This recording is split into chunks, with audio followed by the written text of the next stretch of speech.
Hi guys, welcome back to my YouTube channel that is Swapna's Tutorial. So ನೀವೇನ ನನ್ನ ಚಾನೆಲ್ಗೆ subscribe ಆಗಿಲ್ಲ ಅಂದರೆ ಪ್ಲೀಸ್ ಸಬ್ಸ್ಕ್ರೈಬ್ ಆಗಿ ವಿಡಿಯೋಸ್ನ ಲೈಕ್ ಮಾಡಿ ಶೇರ್ ಮಾಡಿ ಹಾಗೆ ಕಮೆಂಟ್ ಮಾಡಿ. ಸೊ ಇವತ್ತು ನಾನು ಮಾಡ್ತಿರೋ ಸಬ್ಜೆಕ್ಟ್ ಯಾವುದು ಅಂದರೆ ಫಸ್ಟ್ ಸೆಮ್ BComನ ಇಂಗ್ಲೀಷ್ ಸಬ್ಜೆಕ್ಟ್ನ ಎಕ್ಸ್ಪ್ಲೈನ್ ಮಾಡ್ತಿದ್ದೀನಿ.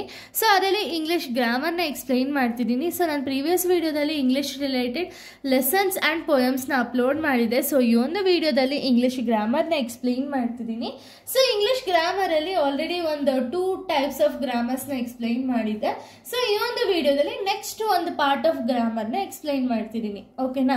ಸೊ ಈ ಒಂದು ವಿಡಿಯೋದಲ್ಲಿ ಯಾವ ಪಾರ್ಟ್ನ ಎಕ್ಸ್ಪ್ಲೈನ್ ಮಾಡ್ತಿರೋದು ಅಂದರೆ ಚೇಂಜ್ ದ ಅಥವಾ rewrite the sentences in passive voice. ಅಂದರೆ ಇಲ್ಲಿ ನಿಮ್ಗೆ ಏನು ಮಾಡಿರ್ತಾರೆ ಅಂದರೆ ಒಂದು ಸೆಂಟೆನ್ಸ್ ಅನ್ನೋದನ್ನ ಕೊಟ್ಟಿರ್ತಾರೆ. ಓಕೆನಾ? ಸೊ ಈ ಒಂದು ಮೇನ್ ಕೂಡ ಈ ಒಂದು ಕ್ವಶನ್ಸು ಕೂಡ ನಿಮಗೆ ಎಕ್ಸಾಮಲ್ಲಿ ರೈಸ್ ಆಗೇ ಆಗುತ್ತೆ. ಓಕೆನಾ? ಸೊ ಇಲ್ಲಿ ಏನು ಮಾಡಬೇಕು ನೀವು ಅಂದರೆ ಅವ್ರು ಕೊಟ್ಟಿರೋ ಒಂದು ಕ್ವಶನ್ ಅಂದರೆ ಆಕ್ಟಿವ್ ವಾಯ್ಸಲ್ಲಿರುವಂಥ ಒಂದು ಸೆಂಟೆನ್ಸ್ನ ನೀವು ಪ್ಯಾಸಿವ್ ವಾಯ್ಸ್ ಆಗಿ ಕನ್ವರ್ಟ್ ಮಾಡಬೇಕು. ಓಕೆನಾ? ಸೊ ಇಲ್ಲಿ ಆಕ್ಟಿವ್ ವಾಯ್ಸಲ್ಲಿ ಇವಾಗ ಪ್ಯಾಸಿವ್ ವಾಯ್ಸ್ ಅಂದರೆ ಏನು ಅಂದರೆ ಇಲ್ಲಿ ಸಬ್ಜೆಕ್ಟ್ ಅನ್ನೋದು ಇಂಪಾರ್ಟೆನ್ಸ್ ಕೊಡಲ್ಲ, ಒಂದು ಸಬ್ಜೆಕ್ಟಿಗೆ ಇಂಪಾರ್ಟೆನ್ಸ್ ಕೊಡಲ್ಲ, ಅದರ ಆ್ಯಕ್ಷನ್ ಅಥವಾ ಅದು ರಿಸೀವಿಂಗ್ ಬೇಸಿಸ್ ಮೇಲೆ ಇಂಪಾರ್ಟೆನ್ಸ್ ಅನ್ನೋದನ್ನ ಕೊಟ್ಟರೆ ಅದನ್ನು ನಾವು ಪ್ಯಾಸಿವ್ ವಾಯ್ಸ್ ಅಂತ ಹೇಳಿ ಕರಿತೀವಿ. ಸೊ ಇವಾಗ ಎಕ್ಸಾಂಪಲ್ ಮುಖಾಂತರ ಹೋದರೆ ನಿಮಗೆ ಈಸಿಯಾಗಿ ಅಂಡರ್ಸ್ಟ್ಯಾಂಡ್ ಆಗುತ್ತೆ. ಓಕೆನಾ? ಈಗ ಫಸ್ಟ್ ನಾವು ನೋಡೋದಾದ್ರೆ the police will arrest robbers ಅಂದರೆ ಇದು ಅರ್ಥ ಏನು ಅಂದರೆ ಪೊಲೀಸು ಕಳ್ತನ ಮಾಡ್ತಾರಲ್ಲ, ಕಳ್ಳರನ್ನ ಅರೆಸ್ಟ್ ಮಾಡ್ತಾರೆ ಅಂತ ಹೇಳಿ ಅರ್ಥ. ನೀವು ಅದನ್ನು ಯಾವ ರೀತಿ ನೀವು ಕನ್ವೆ ಮಾಡ್ಕೊಳ್ತೀರಾ ಅಂದರೆ ದ ರಾಬರ್ಸ್ ವಿಲ್ ಬಿ ಅಂದರೆ ಕಳ್ಳರನ್ನ ಪೊಲೀಸ್ ಅರೆಸ್ಟ್ ಮಾಡ್ತಾರೆ ಅಂತ ನೀವು ಯಾರಿಗೋ ಒಬ್ರಿಗೆ ಹೇಳ್ಬೇಕಾದ್ರೆ ಹೇಳ್ತೀರಲ್ಲ. ಸೊ ಅದನ್ನು ಇಲ್ಲಿ ಇಂಗ್ಲೀಷಲ್ಲಿ ಬರೀತೀರಾ ಅಷ್ಟೇ, the robbers will be arrested by the police. ಓಕೆನಾ? ಸೊ ಇಷ್ಟೇ ಒಂದು ಡೈರೆಕ್ಟಾಗಿ ಇವಾಗ ಯಾವುದೋ ಒಂದು ಸಬ್ಜೆಕ್ಟ್ ಇರುತ್ತಲ್ಲ, ಸಬ್ಜೆಕ್ಟಿಗಿಂತ ಅದರ ಆ್ಯಕ್ಷನ್ಗೆ ನಾವು ಇಂಪಾರ್ಟೆನ್ಸ್ ಕೊಡ್ತೀವಿ. ಈಗ ಪೊಲೀಸವರು ಕಳ್ಳರನ್ನ ಅರೆಸ್ಟ್ ಮಾಡ್ತಾರೆ, ಇದು ನಿಮಗೆ ಕೊಟ್ಟಿರುವಂಥ ಒಂದು ಕ್ವಶನ್. ಅದನ್ನು ನೀವು ಯಾವ ರೀತಿ ಬರೀತೀರಾ? ನೀವು ಅಕಸ್ಮಾತ್ ನೀವು ಯಾರಿಗೋ ಒಬ್ರಿಗೆ ಹೇಳ್ತಿದ್ದೀರಾ ಅಂದ್ಕೊಳ್ಳಿ, ಯಾವ ರೀತಿ ಹೇಳ್ತೀರಾ? ಆ ಕಳ್ಳರನ್ನ ಪೊಲೀಸರು ಅರೆಸ್ಟ್ ಮಾಡ್ತಾರಂತೆ ಅಂತ ಹೇಳ್ತೀರಲ್ಲ, ಅದೇ ರೀತಿ the robbers will be arrested by the police ಅಷ್ಟೇ. ಆಯ್ತಾ? ಇದೇ ರೀತಿ ನಿಮಗೆ ಕ್ವಶನ್ಸ್ಗಳನ್ನ ಕೊಡ್ತಾರೆ. ಇಲ್ಲಿ ಸ್ವಲ್ಪ ಕ್ವಶನ್ಸ್ನ ಕೊಟ್ಟಿದ್ದೀನಿ. ಸೊ ನೆಕ್ಸ್ಟ್ ನೀವು ನೋಡೋದಾದ್ರೆ they make coffee in Brazil ಅಂದರೆ ಕಾಫಿನ ಬ್ರೆಜಿಲಲ್ಲಿ ಮಾಡ್ತಾರೆ ಅಂತ ಅರ್ಥ ಅಲ್ವಾ? ಸೊ ಅದನ್ನೇ ನೀವು ಕನ್ವರ್ಟ್ ಮಾಡ್ಬೇಕಾದ್ರೆ ಇಲ್ಲಿ ಕಾಫಿ ಅನ್ನೋದು ಒಂದು ಆ್ಯಕ್ಷನ್ ಅಲ್ವಾ? ಸೊ ಆ್ಯಕ್ಷನ್ ಯಾವುದು? The coffee is made in Brazil.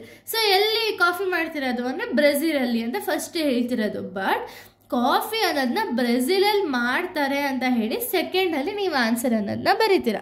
Okay? So next ನೀವು ನೋಡೋದಾದ್ರೆ they will build a new bridge next year ಅಂದರೆ ಏನು? ನ್ಯೂ ಬ್ರಿಡ್ಜ್ ಅನ್ನೋದನ್ನ ನೆಕ್ಸ್ಟ್ ಇಯರ್ ಬಿಲ್ಡ್ ಮಾಡ್ತಾರೆ ಅಂತ ಹೇಳಿದ್ದೀರಾ. ಬಟ್ ಆನ್ಸರ್ ಬರಿಬೇಕಾದ್ರೆ ಪ್ಯಾಸಿವ್ ವಾಯ್ಸ್ ಕನ್ವರ್ಟ್ ಮಾಡ್ಬೇಕಾದ್ರೆ ನೀವೇನು ಮಾಡಬೇಕು ಅಂದರೆ ಆ ನ್ಯೂ ಬ್ರಿಡ್ಜ್ ಇಲ್ಲಿ ಏನು ಆ್ಯಕ್ಷನ್ ಇದೆ ಅಂದರೆ ಇಂಪಾರ್ಟೆಂಟ್ ಏನಿದೆ ಅಂದರೆ ಆ new bridge will be build next year ಅಂದರೆ ಇಲ್ಲಿರೋದನ್ನ ನೀವು ಕನ್ವರ್ಟ್ ಮಾಡಿ ಬರೀತೀರಾ ಅಷ್ಟೇ. ಓಕೆನಾ? ಅಂದರೆ ಏನು? ನ್ಯೂ ಬ್ರಿಡ್ಜ್ ಅನ್ನೋದನ್ನ ನೆಕ್ಸ್ಟ್ ಇಯರ್ ಬಿಲ್ಡ್ ಮಾಡ್ತಾರೆ ಅಂತ. ಸೊ ಅದನ್ನೇ ಬರೀತೀರಾ. ಓಕೆನಾ? Next one some one found my wallet ಅಂದರೆ ಯಾರೋ ಒಬ್ಬರು ನನ್ನ ವಾಲೆಟ್ನ ನೋಡಿದ್ದಾರೆ ಅಂತ ಅಲ್ವಾ? ಸೊ ಅದನ್ನು ನೀವು ಕನ್ವರ್ಟ್ ಮಾಡಬೇಕಾದ್ರೆ my wallet was found by someone ಅದನ್ನೇ ಹೇಳ್ತೀರಾ. ಬಟ್ ಅಲ್ಲೇನು ಮಾಡ್ತೀರಾ ಅಂದರೆ ಸಬ್ಜೆಕ್ಟ್ಗಿಂತ ಆ್ಯಕ್ಷನ್ಗೆ ಇಂಪಾರ್ಟೆನ್ಸ್ ಕೊಡ್ತೀರಾ ಅಷ್ಟೇ. ವಾಲೆಟ್ ಅನ್ನೋರು ಯಾರೋ ಒಬ್ಬರು ಫೈಂಡ್ ಮಾಡಿದ್ದಾರೆ ಅನ್ನೋದಲ್ವ ಹೇಳ್ತಿರೋದು. ಸೊ ಅದನ್ನೇ ಕನ್ನಡದಲ್ಲಿ ಅಂದರೆ ಅದನ್ನೇ ಇಂಗ್ಲೀಷಲ್ಲಿ ಬರೀಬೇಕಾದ್ರೆ my wallet was found by someone. ಓಕೆನಾ? Next someone build the house 2 years ago ಅಂದರೆ ಯಾರೋ ಒಬ್ಬರು ಮನೇನ ಕಟ್ಟಿದ್ದಾರೆ 200 ವರ್ಷಗಳ ಹಿಂದೆ ಅಂತ ಹೇಳಿರೋದು. ಅದನ್ನೇ ನೀವು ಕನ್ವರ್ಟ್ ಮಾಡಬೇಕಾದ್ರೆ this house was built 200 years ago. ಓಕೆನಾ? ನೆಕ್ಸ್ಟು ಆ ಥೀಫ್ ಸ್ಟೋಲ್ ಮೈ ಪರ್ಸ್ ಅಂದರೆ ಏನು? ಯಾರೋ ಒಬ್ಬ ಕಳ್ಳ ನನ್ನ ಪರ್ಸ್ನ ಕದ್ದಿದ್ದಾನೆ ಅಂತ ಅಲ್ವಾ? ಸೊ ಅದನ್ನೇ ನೀವು ಬರಿಬೇಕಾದ್ರೆ ಥೀಫ್ನ ಫಸ್ಟಲ್ಲೇ ಬರೀತೀರ. ಆ ಥೀಫ್ ಸೊ ಅಂದರೆ ಇಲ್ಲಿ ಏನಿದೆಯೋ ಅದನ್ನೇ ಬರೀತೀರ, ಆಗಲ್ಲ. ಸೊ ಅದಕ್ಕೆ my purse was stolen by a thief ಅಷ್ಟೇ. ಓಕೆನಾ? Next they produce car in this factory ಅಂದರೆ ಯಾವುದೋ ಒಂದು ಫ್ಯಾಕ್ಟ್ರಿಯಲ್ಲಿ ಕಾರ್ ಅನ್ನೋದನ್ನ ಪ್ರೊಡ್ಯೂಸ್ ಮಾಡ್ತಿದ್ದಾರೆ. ಅದು ನೀವು ಪಾಸಿವ್ ವಾಯ್ಸ್ ಕನ್ವರ್ಟ್ ಮಾಡ್ಬೇಕಾದ್ರೆ ಏನಾಗುತ್ತೆ? Cars R produced in this factory, ಅಂದರೆ ಈ ಫ್ಯಾಕ್ಟ್ರಿ ಅಂತ ಹೇಳ್ತಿದಾರಲ್ಲ, ಸೊ ಅದಕ್ಕೆ ಈ ಫ್ಯಾಕ್ಟ್ರಿಲಿ ಕಾರ್ನ ಪ್ರೊಡ್ಯೂಸ್ ಮಾಡ್ತಾರೆ ಅಂತ ಹೇಳಿ ಬರೀತೀರ. ಓಕೆನಾ. ನೆಕ್ಸ್ಟ್ ಎಕ್ಸಾಂಪಲ್ ನಾವು ನೋಡೋದಾದ್ರೆ,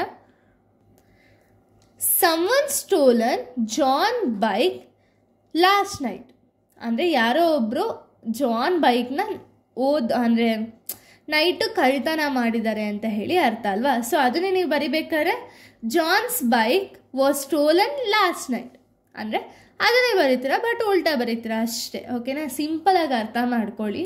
ಸೊ ಫಸ್ಟು ಆ್ಯಕ್ಟಿವ್ ವಾಯ್ಸಲ್ಲಿ ಏನಾಗುತ್ತೆ ಅಂದರೆ ಸಬ್ಜೆಕ್ಟ್ಗೆ ಮೇನ್ ಇಂಪಾರ್ಟೆನ್ಸ್ ಅನ್ನೋದನ್ನ ಕೊಡ್ತಾರೆ, ಬಟ್ ಪ್ಯಾಸಿವ್ ವಾಯ್ಸಲ್ಲಿ ಆ್ಯಕ್ಷನ್ಗೆ ಮೇನ್ ಇಂಪಾರ್ಟೆನ್ಸ್ ಅನ್ನೋದನ್ನ ಕೊಡ್ತಾರೆ. ಓಕೆನಾ.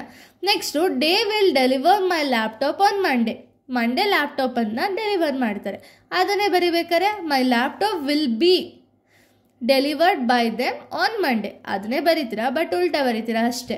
ಲ್ಯಾಪ್ಟಾಪ್ ಅನ್ನೋದನ್ನ ಮಂಡೇ ಡೆಲಿವರ್ ಆಗುತ್ತೆ ಅನ್ನೋದನ್ನೇ ಇಂಗ್ಲೀಷಲ್ಲಿ ಕನ್ವರ್ಟ್ ಮಾಡ್ತೀರಾ ಅಷ್ಟೇ. ಓಕೆನಾ. One of the students broke the Windows ಅಂದರೆ ಯಾರೋ ಒಬ್ಬ ಸ್ಟೂಡೆಂಟು ವಿಂಡೋನ ಒಡೆದಾಕಿದ್ದಾರೆ ಅಂತ ಅಲ್ವಾ. ಸೊ ಅದನ್ನೇ ಇಂಗ್ಲೀಷಲ್ಲಿ ಬರಿಬೇಕಾರೆ the window was broken by one of the student ಅಂದರೆ ಯಾರೋ ಒಬ್ಬ ಸ್ಟೂಡೆಂಟ್ ಅಲ್ವಾ. ಸೊ ಅದಕ್ಕೆ the window was broken by some of the student. Was ಯಾಕೆ ಬಂತು, ಇಲ್ಲಿ ಆಲ್ರೆಡಿ ಆಗೋಗಿರೋ ರೀಸನಿಂದ ವಾಸ್ ಅಂತ ಹೇಳಿ ನಾವು ಜಾಯಿನ್ ಮಾಡಿದ್ದೀವಿ. ಓಕೆನಾ. ಇಷ್ಟೇ. ಇದು ಬಂದುಬಿಟ್ಟು rewrite the sentences into passive voice ಆಗಿದೆ. ಸೊ ನೆಕ್ಸ್ಟ್ ವಿಡಿಯೋದಲ್ಲಿ ನಾನು ಬೇರೆ ಒಂದು ಗ್ರಾಮರ್ ಪಾರ್ಟ್ನ ಎಕ್ಸ್ಪ್ಲೈನ್ ಮಾಡ್ತೀನಿ. So thank you guys, thanks for watching.